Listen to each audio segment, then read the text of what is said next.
उसमें ये कहानी पांडु विजय के बारे में बताया है।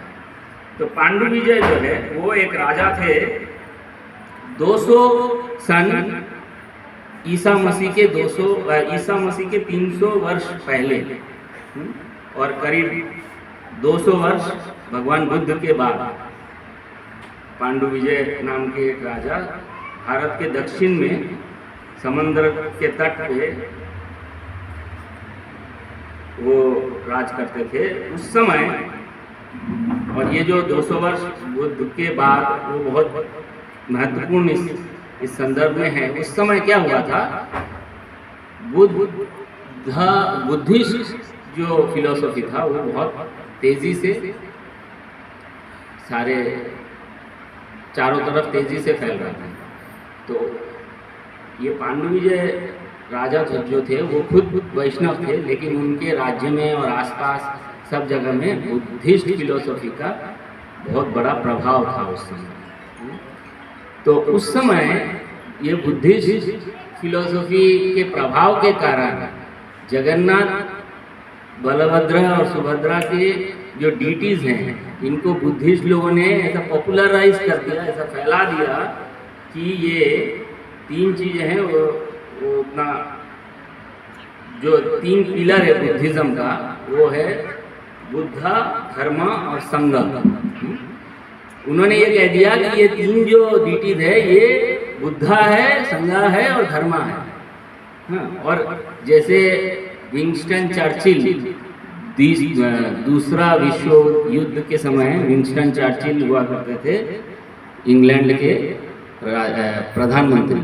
उन्होंने एक कहा था एक वाक्य कि अगर कोई सफ़ेद रंग का एक कर्टेन है, जैसे ये सफ़ेद कर्टेन है, अगर कोई बोलता जाए बार बार कि ये काले रंग का है, काले रंग का है, काले रंग का है, काले रंग का है, तो क्या होगा, जो जनरल मास ऑफ पीपल जो है वो क्या करेंगे, इसको विश्वास कर लेंगे कि ये काले रंग का है और आगे यही प्रचलित हो जाएगा कि ये काले रंग का है। और यही चीज हुआ इसमें। जगन्नाथ का विश्व वसु करके ट्राइबल राजा थे, उनके समय से, इंद्रद्युम्न महाराज के समय से जगन्नाथ का पूजा हो रहा है। और वो एक अलग विषय, ट्राइबल और नॉन ट्राइबल लोगों में ये विवाद है उड़ीसा में कि किसने पहले जगन्नाथ का पूजा किया, लेकिन जगन्नाथ ही हैं वो जो डीटी जो विश्वकर्मा ने बनाया वो जगन्नाथ ही हैं। और ये धर्मा संघा और तीसरा बुद्धा ये नहीं है। ये कैसे पता चलता, अगर पांडु विजय ना होते तो फैला दिया था बुद्धिस्ट लोगों ने ये। तो वो मंदिर, जैसे बहुत सारे मंदिर इस देश में लुप्त हो गए, इसी तरह ये भौतिक दृष्टि से ये संभव होता। तो इसलिए पांडु विजय का ये स्टोरी जो भक्ति सिद्धांत सरस्वती ठाकुर ने जो हमें बताया है उसको जानने की जरूरत है। तो वो उन्होंने क्या किया था, पांडु विजय ने, उनका एक श्री देवेश्वर करके उनका एक मंत्री था, तो वो बहुत ज्ञानी थे। पांडु विजय खुद वैष्णव थे और देवेश्वर जी जो थे वो वैष्णव भी थे और ज्ञानी मंत्री थे। तो उन्होंने ऐसा उनके किंगडम में, उनके राज्य में इस तरह से इसका प्रचार किया, जगन्नाथ का रथ यात्रा का प्रोसेस और ये सब से। इसको जगन्नाथ का रथ यात्रा पहले भी होता था, उसके पहले भी, लेकिन रथ यात्रा को रीएस्टैब्लिश, पुनः स्थापित किया देवेश्वर जी और पांडु विजय ने। तो उसी प्रक्रिया में आगे चलकर ये जो और ये सिंहाचल, जैसे आप चैतन्य चरितामृत पढ़ोगे तो आपको दिखेगा कि चैतन्य महाप्रभु के आविर्भाव होने का शुरू में ही कृष्णदास कविराज गोस्वामी ने आदि लीला में ही बता दिया है। 5 कारण चैतन्य महाप्रभु क्यों आविर्भाव हुए, उसमें इंटरनल रीजन भी है, एक्सटर्नल रीजन भी है। इसी तरह पांडु विजय इंटरनल रीजन जगन्नाथ का नीलाचल से सिंहाचल जाने का इंटरनल रीजन भी है, एक्सटर्नल अंदरूनी और बाहरी कारण दोनों है। जैसे क्या कहते हैं कि जगन्नाथ अपने मौसी के घर गए,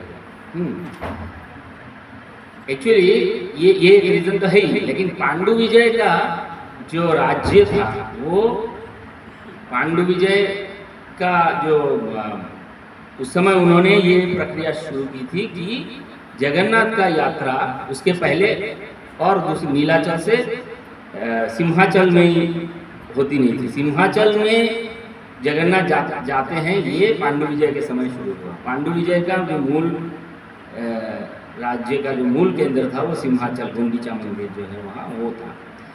तो इसलिए सिंहाचल से नीलाचल का जो ये प्रक्रिया जगन्नाथ का ट्रैवल का, ये भक्ति सिद्धांत सरस्वती ठाकुर हमको बताते हैं कि ये पांडु विजय के समय से ऐसा हो रहा है। और तब से, इसके बाद से ही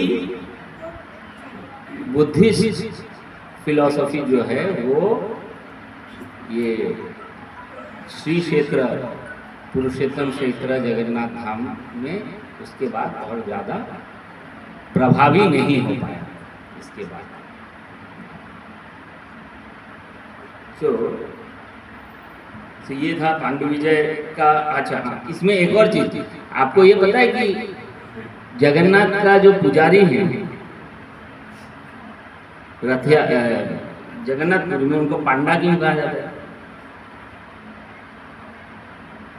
वो पांडा नाम भी पांडु विजय के, पांडु विजय यजमान, और उनको जो ये रिचुअल, ये पूजा, ये कार्यक्रम करने में जो ब्राह्मण लोग सहायता कर रहे हैं, उनको नाम उसी से नाम हुआ पांडा। तो ये था। अब हम देखेंगे कि इसी चैप्टर 14 में ही है कि जगन्नाथ का मूड क्या है रथ यात्रा के समय। दो ही चीज और बचा है, जगन्नाथ का मूड और भक्तों का मूड। जगन्नाथ क्या भाव क्या है रथ यात्रा के समय, और भक्तों का क्या भाव है या होना चाहिए। तो जगन्नाथ का जो ये भाव है वो चैतन्य महाप्रभु इसी चैप्टर में बता रहे हैं। स्वरूप दामोदर जो उनके बहुत अंतरंग भक्त थे, पार्षद थे, 2 श्लोक हैं चैतन्य चरितामृत के मध्य लीला 14वीं चैप्टर के 17 और 117 और 118वां श्लोक। यद्यपि जगन्नाथ करें द्वारकाय बिहार, सहज प्रकट करे परम उदार, तथापि বৎসর মধ্যে হয় একবার, বৃন্দাবন দেখিতে তার কণ্ঠ অপার। तो यद्यपि हालांकि जगन्नाथ कर रहे हैं द्वारका में विहार, तो नीलाचल जो है वो द्वारका को रिप्रेजेंट कर रहा है। भगवान जगन्नाथ वहाँ राजा के फॉर्म में है। जैसे आपको पता है कि वहाँ इंद्रनंद महाराज ने भगवान से वर मांगा था कि आपका हाथ कभी गीला नहीं होना चाहिए, आपका हाथ कभी सूखा नहीं होना चाहिए। मतलब आपको जो भोग जो है वो सिर्फ 3 घंटा ही आपको रेस्ट करने को मिलेगा। इसके अलावा आप ये वर दीजिए मुझे, ऐसा उन्होंने मांगा कि आपका दिन में 21 घंटा आपको कोई ना कोई तरह का भोग चढ़ता ही रहे। तो वहाँ भगवान का मूड जो है वो राजा का मूड है। इसीलिए वहाँ जब रामानुजाचार्य श्री संप्रदाय में हुए, वो जब अब रामानुजाचार्य का मूड क्या है कि सभी को अर्चन में भगवान का श्री विग्रह के अर्चन के जो सब मतलब विशिष्ट पद्धतियां हैं वो सीख कर कोई उस पद्धति में लगे। ये था रामानुजाचार्य का मूड। तो एक बार रामानुजाचार्य हर जगह जगह में वो प्रचार कर रहे थे, तो एक बार वो जगन्नाथ धाम आए, पहुँचे। तो वहाँ पे उन्होंने देखा ये पांडा लोग मतलब कोई रूल ऐसा फॉलो नहीं कर रहे, वो धक्का दे रहे हैं, मार रहे हैं, और जगन्नाथ के साथ भी बहुत अच्छे से मतलब जो ऑ एंड रेवरेंस जो एक मतलब का मतलब रामानुजाचार्य के मन में जो भगवान वैकुंठ में जैसा भगवान का जो मूड जैसा है, भगवान वैकुंठ में भगवान राजा के मूड में है, मतलब आप उनको हल्के में नहीं ले सकते, आप खेल नहीं रहे। गोलोक वृंदावन में मूड अलग है, तो वही वृंदावन और गुंडीचा में वृंदावन का मूड और नीलाचल में द्वारका या वैकुंठ का मूड, मतलब राजा के का मूड का डिफरेंस। तो उनको ये रामानुजाचार्य को ये कुछ अटपटा सा लगा, ठीक से नहीं कर रहे हैं ये पांडा लोग, जगन्नाथ का पूजा विधि ये सब ठीक से नहीं कर रहे, ऐसा उनको लगा। तो उन्होंने ऐसे सोचा, उस दिन उन्होंने जब विश्राम किया रात के समय, तो जगन्नाथ ने उनको रातों रात वहाँ से ट्रांसपोर्ट कर दिया श्रीरंगम, मतलब जहाँ वो मतलब जगन्नाथ का बात ये था कि आप मेरा मूड यहाँ अलग है, श्रीरंगम में जो मूड है वो मूड और जगन्नाथपुरी का मूड सेम नहीं है। हाँ, भगवान पूर्ण पुरुषोत्तम है, उनके अलग अलग मूड है, ऐसा नहीं कि हर समय एक ही मूड है ना। तो वहाँ तो जगन्नाथपुरी में मूड क्या है, राजा का। जगन्नाथपुरी में फिर इवन तिरुपति में भी मूड राजा का है। लेकिन तिरुपति और जगन्नाथपुरी के मूड में एक अंतर क्या है कि दोनों जगह में भगवान राजा के फॉर्म में हैं, लेकिन तिरुपति में बहुत मतलब रूल्स एंड रेगुलेशन जो है वो अर्चना के का जो रूल्स एंड रेगुलेशन बहुत स्ट्रिक्ट है। जगन्नाथ धाम में ऐसा नहीं, जैसे वो, और ये पांडु विजय इज द बेस्ट, वो सबसे बेस्ट एग्जाम्पल है। ये अगर पांडु विजय अगर रामानुजाचार्य देखेंगे तो आप बंद कर लेंगे कि ये ऐसे कैसे जगन्नाथ को धक्का दे देके आप लेके जाएंगे, ऐसा नहीं कर सकते। मतलब अलग अलग भक्तों का, अलग अलग संप्रदाय का अलग अलग एक मूड अलग अलग है। तो एनीवेज, ये यहाँ चैतन्य महाप्रभु कह रहे हैं कि जगन्नाथ द्वारका में विहार कर रहे हैं, सहज प्रकट करे परम उदार। और वहाँ राजा जैसे उदार राजा होता है, बहुत जैसे सुदामा आए तो जगन्नाथ एकदम आए, तो श्री कृष्ण एकदम मतलब बहुत सालों के बाद सुदामा को मिले, तो जिस मूड से वो एकदम सुदामा को सब कुछ देने के लिए रेडी हो गए। ये जो लिबरल और उदार मूड जो है वो जगन्नाथ का द्वारका मूड वही है। तो चैतन्य महाप्रभु कह रहे हैं स्वरूप दामोदर को कि 3 साल में एक बार जगन्नाथ को ये इस मूड से थोड़ा सा चेंज चाहिए जगन्नाथ। तो जगन्नाथ क्या करते हैं, तथापि बत्सर मध्य হয় एक बार वृंदावन देखिते तार उत्कंठ अपार। तो साल में एक बार उनका ऐसा मूड ऐसा होता है कि वृंदावन देखने का उनका इच्छा होता है। नीलाचल से वृंदावन देखने का इच्छा मतलब वो गुंडीचा मंदिर जाना चाहते हैं। और श्लोक जो लास्ट श्लोक है आज का 120 14 चैप्टर का, उसमें जगन्नाथ का इंटरनल मूड और थोड़ा प्रकट होता है। बाहिर होते करे रथ यात्रा छल। एक्सटर्नल मूड क्या है, रथ यात्रा करना है। जो लोग मेरा दर्शन नहीं कर पाए उनको दर्शन देना है, इसलिए जाना है। बाहर में जाऊंगा तो सब लोग देख पाएंगे। जैसे भक्त सलभेद, एक मुस्लिम परिवार में जन्म हुए एक कवि हैं सलभेद, करीब 450 साल पहले। उनको मंदिर जगन्नाथ के मंदिर में आने का, मुस्लिम है तो मंदिर में आने का परमिशन नहीं है। लेकिन आप जगन्नाथ के रथ यात्रा में अगर आप जाओगे तो बोरोगंडी करके एक बड़ा सा ग्रैंड ट्रंक रोड का एक पार्ट है, उसको बोलते हैं बोरोगंडी। वहाँ पे राइट साइड में भक्त कवि सालवेग का समाधि है। वहाँ जगन्नाथ का रथ कई साल अभी नहीं होती है, लेकिन कई साल तक उनके करीब 100-150 साल तक जगन्नाथ का रथ वहाँ रुक जाता था, कोई हिला नहीं सकता था। 100 साल तक ऐसा हुआ उनके शरीर छोड़ने के बाद।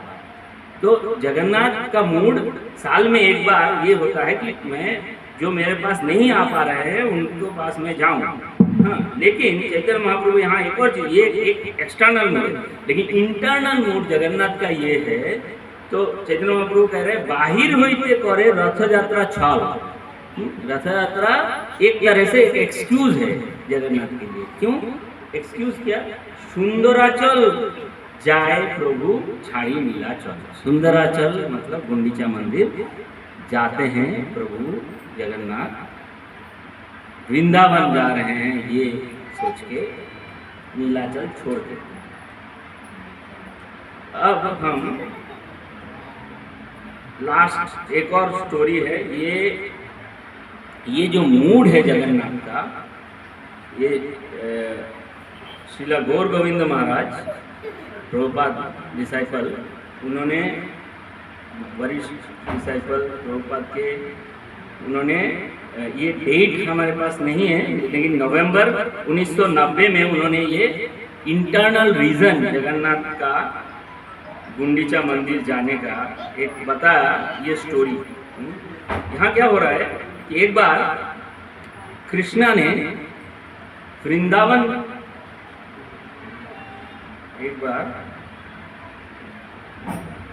तो कृष्णा वृंदावन छोड़कर, जब कृष्णा वृंदावन छोड़ के चले गए तब ब्रजवासी, क्योंकि उनका पूरा 100% फोकस, 100% अटेंशन कृष्णा पे ही था। जब कृष्णा चले गए तो उनका पूरा जगत उनके लिए अंधकार जैसा हो गया। तो वो पूरी समय रो के या दुखी होके रहते थे। तो इसी तरह जगन्नाथ अब द्वारका में है, मतलब कृष्णा अब द्वारका में है, तो कृष्णा का मूड भी एक्चुअली बाहर से तो वो एक लिबरल उदार राजा के जैसा वहाँ अपना वो रह रहे हैं, लेकिन वो ब्रजवासी को ठीक उसी तरह जैसे ब्रजवासी उनसे जुड़े हुए हैं, उनका मिस कर रहे हैं, उसी तरह कृष्णा भी उनसे ये विप्रलंबा मूड वो भी एक्सपीरियंस कर रहे हैं। तो एक दिन क्या हुआ, इसी तरह दुखी होकर एक दिन कृष्णा मूर्छित होकर गिर गए और राधा राधा बोलते बोलते मूर्छित होकर गिर गए।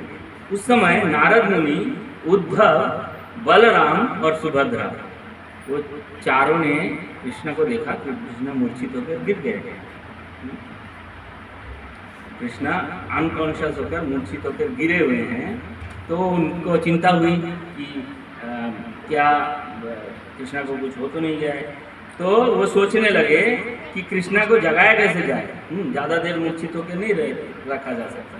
तो उद्धव जी ने नारद मुनि को कहा कि आप वृंदावन के गुण गाइए, कृष्णा के कान में आप वृंदावन का गुण गाइए, राधा रानी, गोपी, इनका नाम आप कृष्णा के कान में बोलिए तो कृष्णा जाग जाएंगे। तो नारद मुनि ने कहा ठीक है, बहुत अच्छा प्रस्ताव है, मैं ऐसा कर दूंगा, लेकिन मैं ऐसा करके कृष्णा को जगा दूंगा तो कृष्णा तुरंत वृंदावन जाना चाहेंगे, तो हमें पहले से कृष्णा का रथ को तैयार रखना चाहिए।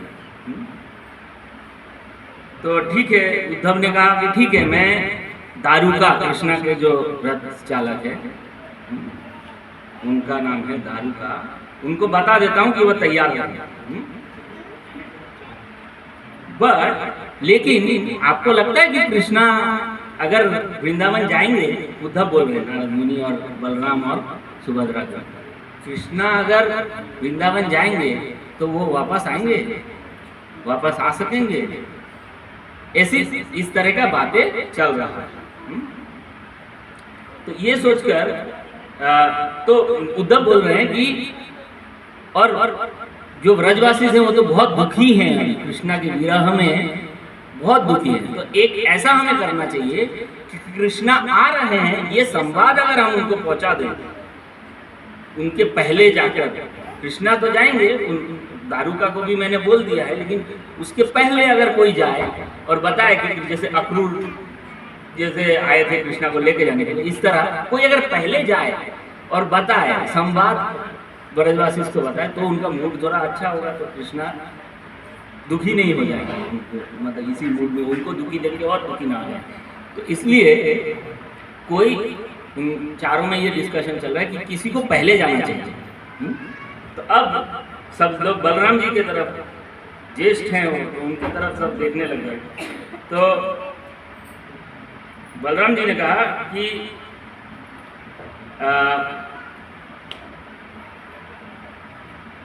बलराम जी ने कहा उद्धव तुम पहले जाओ, और कृष्णा आ रहे हैं ये बताओ। तो उद्धव ने बोला नहीं नहीं, आपको पता नहीं, मैं पहले एक बार जब गया था तब क्या हुआ था, हाँ?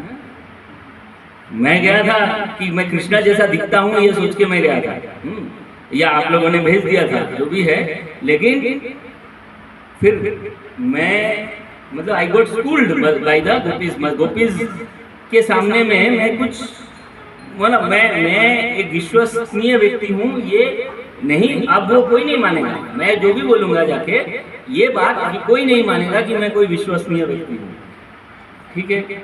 सो मैं नहीं जा सकता, मेरा जाना आउट ऑफ क्वेश्चन है, संभव नहीं है।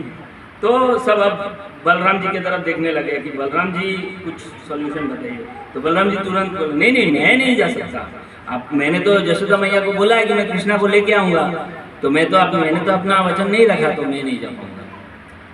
तो उस समय सुभद्रा देवी ने कहा ठीक है, मैं कभी वृंदावन नहीं गई हूँ, और मैं एक फीमेल हूँ, स्त्री हूँ, और मैं कभी गई नहीं हूँ, मैंने कभी ठगा नहीं है ब्रजवासी को, हाँ? तो मैं अगर जाऊँ, मैं जाने के लिए तैयार हूँ।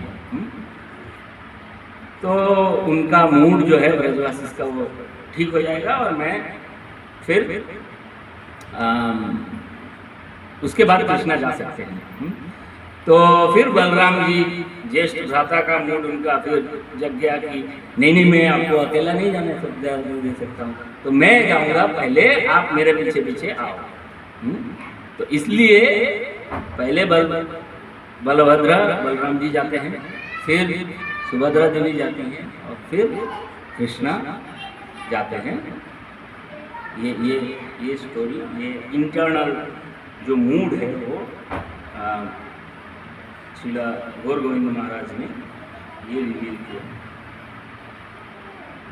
और इसी में जस्ट इस स्टोरी में, इस कहानी में लास्ट पार्ट ये, इसमें भी पांडु विजय का पार्ट जो है वो ये है कि जब कृष्णा को ये बताया गया कि वृंदावन जा रहे हैं हम, तो कृष्णा जब उठे, तो उठने के बाद जो रथ उनका रेडी था, रथ में आप जाने वाले हैं, तो रथ में जब कृष्णा जाने वाले हैं, कृष्णा इतना व्याकुल हो गए कि वो सीधा चढ़ते जाके रथ पे बैठ नहीं पा रहे हैं। तो नारद मुनि ने उनको पकड़ा और ऐसे ऐसे कृष्णा हिलडुल कर जा रहे हैं।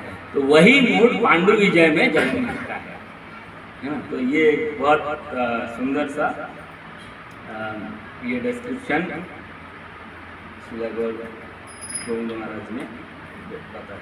तो ये हो गया जगन्नाथ का मूड, भगवान का मूड। तो लास्ट हमारा जो आज का स्लाइड है, ये जो पहले प्रेजेंटेशन का जो पहला स्लाइड था, उसमें जगन्नाथ डीटी जो जगन्नाथपुरी श्री क्षेत्र जगन्नाथपुरी धाम का जो जगन्नाथ मंदिर का जो डीटी है, उसका पांडु विजय था। ये उज्जैन के इस्कॉन मंदिर में जो पांडु विजय हो वो पिक्चर है। जो श्रील प्रभुपाद के कठोर परिश्रम के कारण पांडु विजय विश्व के हर देश में हो रहा है। जगन्नाथ का रथ यात्रा हो रही है हर जगह। और अब जगन्नाथ का रथ यात्रा होने का एक विशिष्ट, जगन्नाथपुरी में एक विशिष्ट समय और दिन है। लेकिन क्योंकि जगन्नाथ रथ यात्रा विश्व में हर जगह में होने के लिए वहाँ के जो लोकल एडमिनिस्ट्रेशन, लोकल जो चीज़ें हैं वो हर जगह में उसी समय में नहीं हो सकता, इसलिए एक तरह से जगन्नाथ का रथ यात्रा अब पूरे विश्व में साल भर हमेशा हर समय, तो जगन्नाथ जो साल में एक बार निकलते थे, अब जगन्नाथ कहीं ना कहीं इस भूलोक में कहीं ना कहीं रोज निकल रहे हैं भक्तों का दर्शन देने के लिए। तो भक्तों का मूड क्या होना चाहिए, लास्ट हम ये देख के आज का विराम देंगे। भक्तों का मूड क्या होना चाहिए? तो रथ यात्रा में, रथ यात्रा क्या रिप्रेजेंट कर रहा है, क्या दर्शा रहा है? कृष्णा का द्वारका से वृंदावन जाने का जो लीला है वो रथ यात्रा में दर्शाया जा रहा है। तो इसमें हमें क्या, हमारा क्या मूड क्या होना चाहिए कि कृष्णा को ब्रजवासी से कृष्णा मिलने जा रहे हैं, ब्रजवासी से मतलब भक्तों से मिलने जा रहे हैं कृष्णा। हमारा मूड क्या होना चाहिए? हमें एक माध्यम बनना चाहिए कि कृष्णा भक्तों से मिलने जा रहे हैं। और भक्ति विनोद ठाकुर ने बोला है कि आमी तो वैष्णव यही भाविले हृदय सर्वनाश। तो हम भक्त हैं और जगन्नाथ का रथ हम खींच रहे हैं, हम बहुत ये हैं, ऐसा तो हम नहीं सोच सकते। भक्त हैं जगन्नाथ के, बहुत सारे भक्त हैं, हम माध्यम बने, जगन्नाथ का रथ यात्रा में माध्यम बने और जगन्नाथ को भक्तों से मिलाएं। ये मूड हमारा होना चाहिए जगन्नाथ के रथ यात्रा में। ये जगन्नाथ का रथ यात्रा फेस्टिवल जो है, ये कृष्णा और उनके भक्तों का एक लविंग एक्सचेंज है, प्रेम का आदान प्रदान है। जगन्नाथ का रथ यात्रा एकमात्र ऐसा समय है जब आप भगवान को आलिंगन भी करते हैं। नहीं कर सकते आप, भगवान मतलब एक रूल्स रेगुलेशंस है, यहाँ जाने के लिए कुछ रूल्स रेगुलेशंस है, कोई भी ऐसे ही बाहर से आके ऐसे नहीं आ सकता, ये तो नहीं कर सकते। लेकिन भगवान को छू भी नहीं सकते ऐसे ही।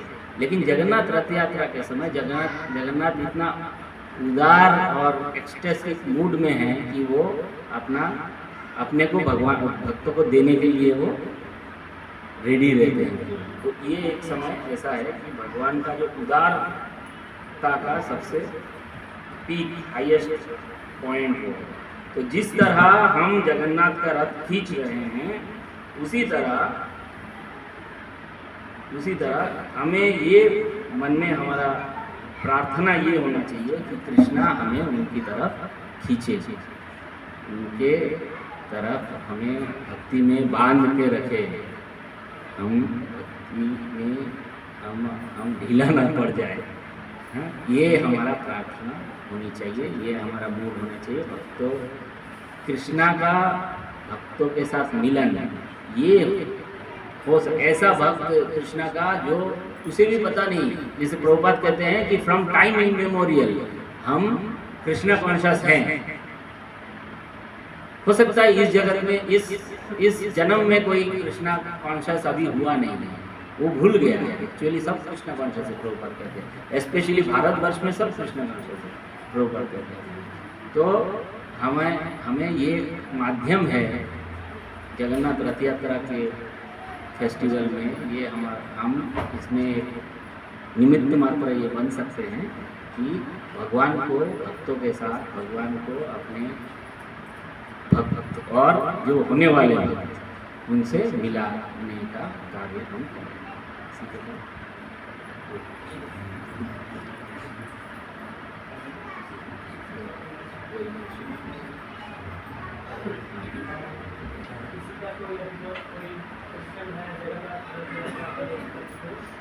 तो पूछ सकते हैं जो बताया जगन्नाथ जी के बारे में, रथ यात्रा के बारे में, जगन्नाथ जी के रूप के बारे में, भक्तों के रूप के बारे में, तो आप लोग कुछ भी पूछ सकते हैं।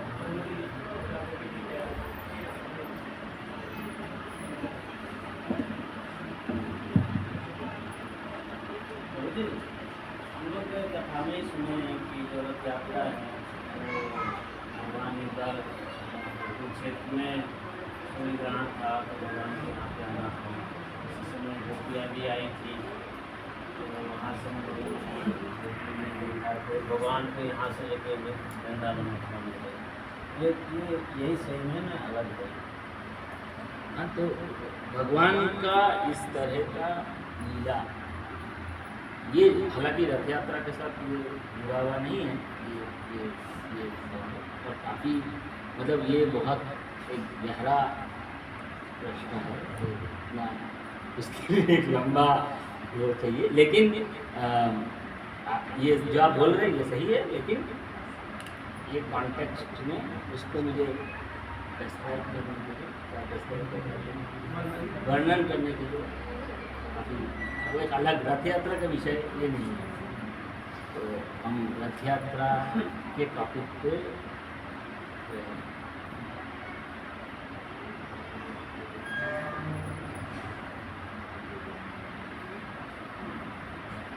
और किसी का कोई क्वेश्चन है?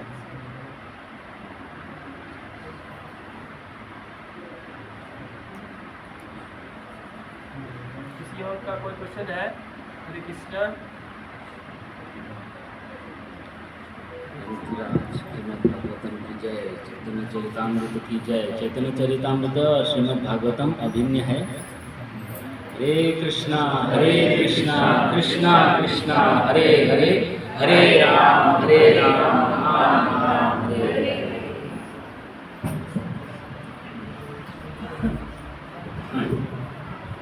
प्रभु जी का बहुत बहुत धन्यवाद करते हैं। एक बार महामंत्र बोल के हरे कृष्णा कृष्णा कृष्णा हरे हरे, हरे राम राम राम हरे हरे।